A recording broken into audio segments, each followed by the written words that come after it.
ইসলামের আলোকে মানি ম্যানেজমেন্টটা কতটা ইম্পর্টেন্ট সেটা যদি আমরা একটা হাদিস দেখি সেখান থেকে আমরা বুঝতে পারবো। সেটা হলো কি আমাদের দিন আমাদেরকে অন্তত 5টা কোয়েশনের আনসার দিতে হবে।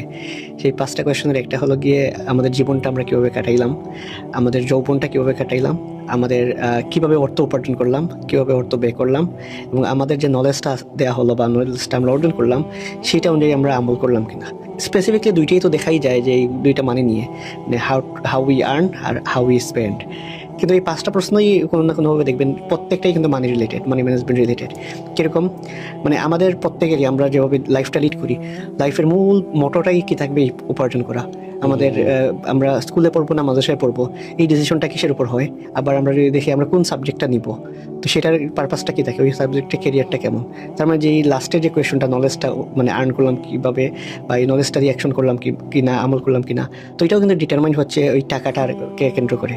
যৌবনটা কীভাবে কাটাইলাম, আমরা যদি সেটা বলি 15 থেকে যদি 35-40 এইরকম এজটা যদি চিন্তা করি, এই টাইমে একটা যুবক কী করে, তার মূল প্রায়োরিটি কী থাকে, এটা থাকে তার পড়াশোনা, তার কেরিয়ার ডেভেলপমেন্ট এবং তার জব, বিজনেস, এগুলোই।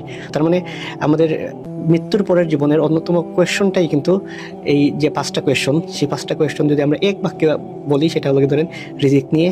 রিজিকটা কি আসলে, রিজিকটা হলো কি শুধুমাত্র টাকা পয়সার রিজিক না, আমার টাইমের রিজিক আছে, আমার রিলেশনশিপ, এটাও তো একটা রিজিক, বস্তুগত এবং অবস্তুগত রিজিক। তো এইসব জায়গা থেকেও আমরা যদি দেখি তাহলে মানি ম্যানেজমেন্টটা তো মানে অনেকটাই ইম্পর্টেন্ট, যেটা আসলে আমাদের পুরো আমাদের হেয়ার আফটারের সবগুলো কোয়েশনই বলা হয়ে থাকে যে এই মানি ম্যানেজমেন্ট রিলেটেড।